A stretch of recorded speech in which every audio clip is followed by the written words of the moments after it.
বন্ধুরা, চলছে এই পবিত্র পৌষ মাস, আর আপনার বাড়িতে থাকা এই 5টি জিনিস ভুলেও কাউকে এই পৌষ মাস চলাকালীন কাউকে দেবেন না, না হলে পরিবারে চরম দারিদ্রতা নেমে আসবে। বন্ধুরা, চলছে পৌষ মাস, আর এই পৌষ মাসটি মা লক্ষ্মীর অত্যন্ত প্রিয় একটি মাস।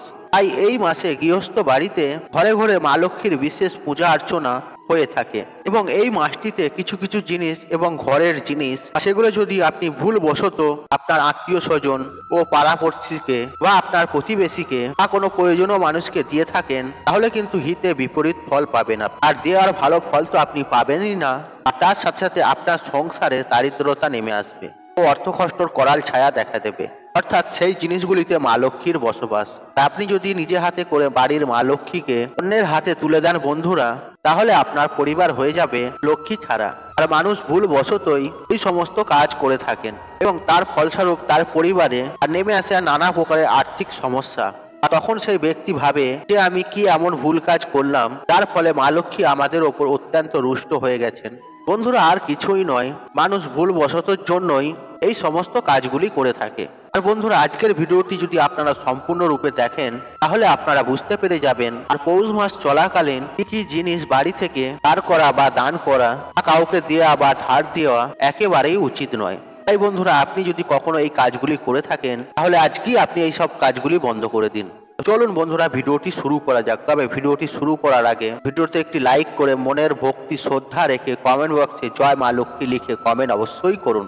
এতে মা লক্ষ্মীর আশীর্বাদ সদা সর্বদাই আপনার গৃহের ওপরে থাকবে ও আপনার সংসারে থাকবে। বন্ধুরা, প্রথম যে বিষয়টির কথা বলবো আর সেটি হলো পৌষ মাসে ভুল করে দেবেন না। আর সেটি হচ্ছে গরুর দুধের তৈরি কোনো জিনিস। আর গরুর দুধের তৈরি যেমন জিনিস ঘি, দুধ, ছানা, দই অথবা কাঁচা দুধও হতে পারে। বন্ধুরা, এই সমস্ত জিনিসগুলি ধার বাকিতে কাকই দেওয়াও কিন্তু বাড়ির জন্য অত্যন্ত খারাপ।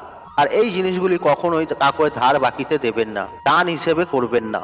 আর এতে মা লক্ষ্মী রুষ্ট হন এবং গৃহ হয় মা লক্ষ্মী ছাড়া।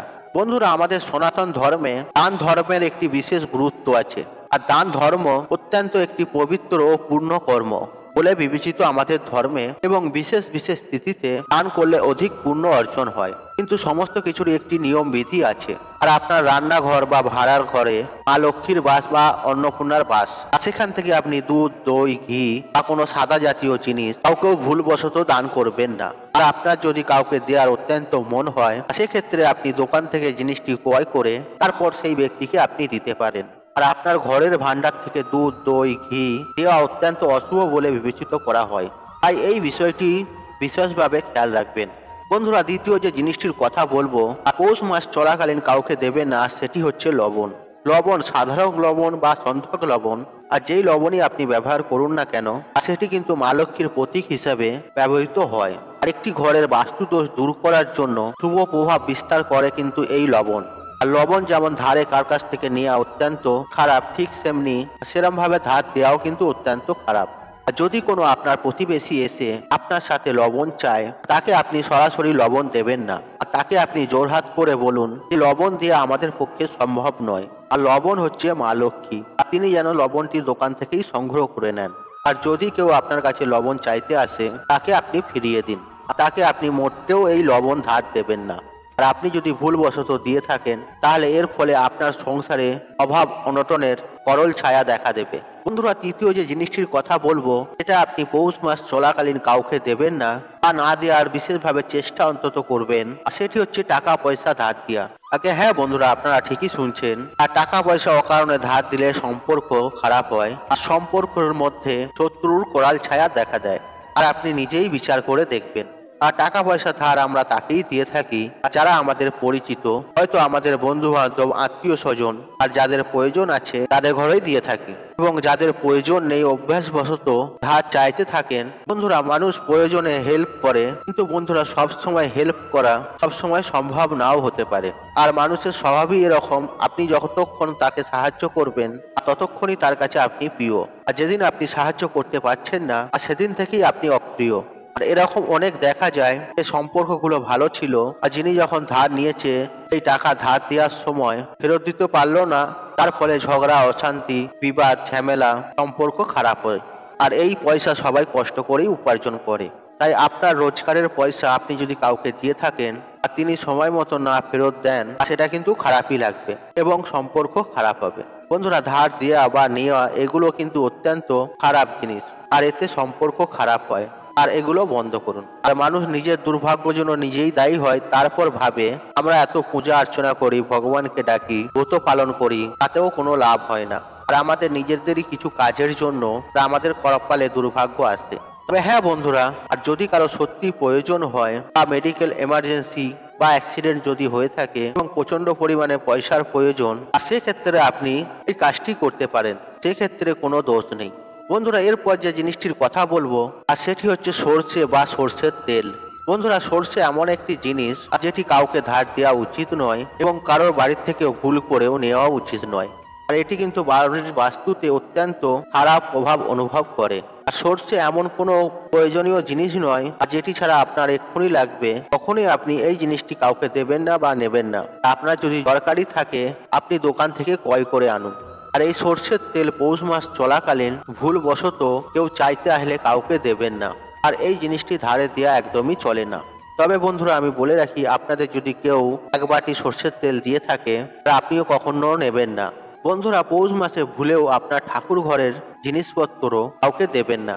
আর ঠাকুর ঘরের জিনিসপত্র হচ্ছে ঠাকুরের বাসনপত্র, আর যেগুলি পিতল কাঁসার হয়ে থাকে। আর আপনার ঠাকুর ঘরের প্রদীপ, শঙ্খ, ঘণ্টা, ধূপকাঠি, ধূপদানি অথবা যে কোনো পুজোর সামগ্রী, এগুলো কিন্তু পৌষ মাস চলাকালীন ভুলবশত কাউকেই দেবেন না। তাই বন্ধুরা, কেউ যদি পুজোর কাজে ব্যবহার করার জন্য আপনার বাড়ি থেকে পুজোর সামগ্রী চাইতে আসে, তাহলে আপনি ভুলেও দেবেন না আর না দেওয়ারই চেষ্টা করবেন। আর কারণ এর ফলে আপনার গৃহের মধ্যে খারাপ প্রভাব পড়তে পারে। কারণ আপনার ঘরে যে পবিত্রতম জায়গা আছে সেটি হচ্ছে ঠাকুর ঘর।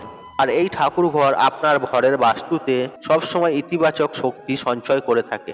ঠাকুর ঘর বা ঠাকুরের সিংহাসন মানে কিন্তু চারটে দেয়াল নয়। আর ঠাকুর ঘরে থাকা কিন্তু প্রত্যেক কটা জিনিস ইতিবাচক শক্তির ভান্ডার। তাতে ঠাকুরের ঘণ্টা হোক বা শঙ্খ হোক বা প্রদীপ হোক বা ঠাকুরের থালা বাসনই হোক না কেন, সমস্ত কিছু কিন্তু পজিটিভ শক্তি বহন করে।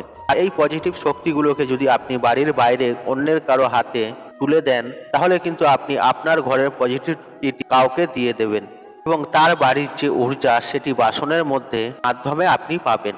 তাই বন্ধুরা, এরপর থেকে চেষ্টা করুন আপনার ঠাকুর ঘরের জিনিসপত্র ও বাসনপত্র যে কোনো জিনিস কাউকে না দেওয়ার। বন্ধুরা, সর্বশেষ জিনিসটি যে কথা বলবো আর সেটি হলো, সেই জিনিসটি পৌষ মাস চলাকালীন ভুল করে কাউকে দেবেন না, আর সেটি হচ্ছে চাল।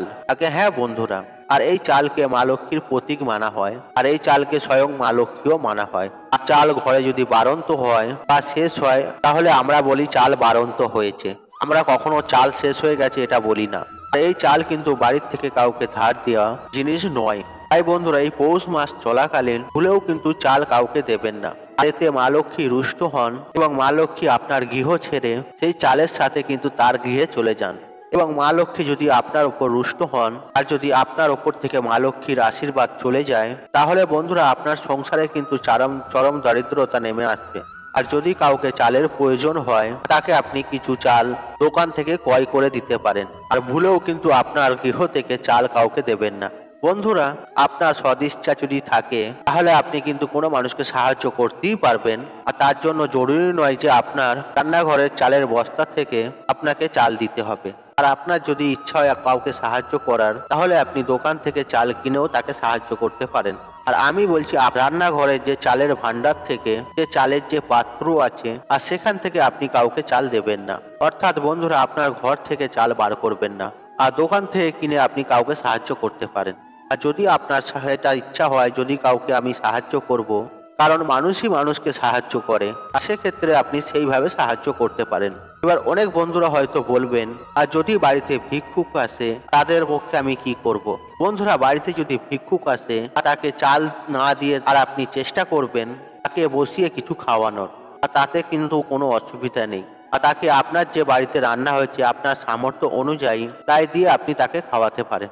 কিন্তু অন্ন বা চাল এই মাসে কাউকে ধার দেওয়া উচিত নয়। তবে বন্ধুরা, দান ধর্ম মহান ধর্ম। আর যদি খুবই প্রয়োজনীয় কোনো ব্যক্তিকে আপনি অন্ন দান করেন, আর সেটি সব থেকে ভালো হয়, আর আপনি তাকে আপনার বাড়িতেই বসিয়ে খাওয়ান, তার পেটও ভরলো, আপনার মনও খারাপ লাগলো না যে আপনি কাউকে সাহায্য করলেন না। এবং বন্ধুরা পৌষ মাসে যে জিনিসগুলি ঘর থেকে বের করা উচিত নয় আর সেটিও আপনি বার করলেন না, তাহলে আপনি সব দিকেই বজায় রাখলেন। তাই বন্ধুরা যে জিনিসগুলি আপনাদের জানালাম আর পৌষ মাস চলাকালীন ভুলেও কাউকে দেবেন না। তবে বন্ধুরা বাড়ি থেকে এই জিনিসগুলি কখনোই বারও করবেন না, আর এতে মা লক্ষ্মী রুষ্ট হন। এর ফলে প্রভাব পড়বে আপনার সংসারে, আপনার আর্থিক অবস্থার ওপর, আর আপনার সংসারে নেমে আসবে আর্থিক অনটন, অভাব ও অর্থ কষ্ট। আর এর ফলে ঝগড়া, কলহ, অশান্তি, বিবাদ তো হবেই। আর যেই ঘর লক্ষ্মী ছাড়াহীন হয় আর সেই ঘরে সবসময় অশান্তি, বিবাদ লেগেই থাকে, আর সেই ঘরে সমৃদ্ধি, সৌভাগ্য কোনো সময়ই থাকে না। বন্ধুরা, আশা করছি এই ভিডিওটি আপনাদের ভালো লেগেছে বা এই ভিডিওটি আপনাদের উপকৃত পেয়েছেন। তাহলে ভিডিওতে একটি লাইক করুন, একটি কমেন্ট করুন, একটি শেয়ার করুন এবং বন্ধু বান্ধব আত্মীয়জনদের সাথে শেয়ার অবশ্যই করুন। মনে রাখবেন আপনার একটি শেয়ার অনেক মানুষকে উপকৃত করতে পারে। আপনি যদি আমার চ্যানেলে নতুন হয়ে থাকেন তাহলে চ্যানেলটি অবশ্যই সাবস্ক্রাইব করুন এবং পাশে থাকা নোটিফিকেশন অন রাখুন, কারণ এই রূপ নিত্য নতুন ভিডিও সবার আগে দেখার জন্য। ঈশ্বর আপনার মঙ্গল করুক, আপনি সুস্থ থাকুন, নিরোগ থাকুন, আপনার দিন মঙ্গলময়। হরে কৃষ্ণ কৃষ্ণ কৃষ্ণ, হরে হরে।